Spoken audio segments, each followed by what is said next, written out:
Që prej nisjes së rresheve të shiut në muajt e fundit të vitit të kaluar, rruga që lidh dy lagjet e qytetit të Bulqizës ka qenë e përmbytur, jo vetëm rruga, por edhe terminali autobusëve dhe disa biznese në zonë.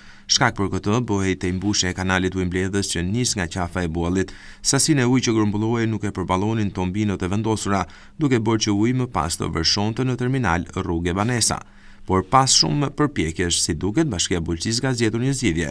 Në pamundësi për të rregulluar problemin me zgjerimin e kanalit apo veprave të ardhit e urat që e përcjellin ujin deri në Vajkal, ka ndërtuar një prit në trotuarin e rrugës. Dhe u është shtrirë në të gjithë trotuarin në formën një argjinature në mënyrë që nëse do të ketë resheshiu e fryrë të kanalit ujë mbledhës, të mos bllokojë rrugën e makinave. Jashtëkamras qytetarë thanë se kjo është jashtë çdo standardi, pasi dheu i hedhur ka bllokuar gjithë trotuarin në të cilin lëvizin kombësorët.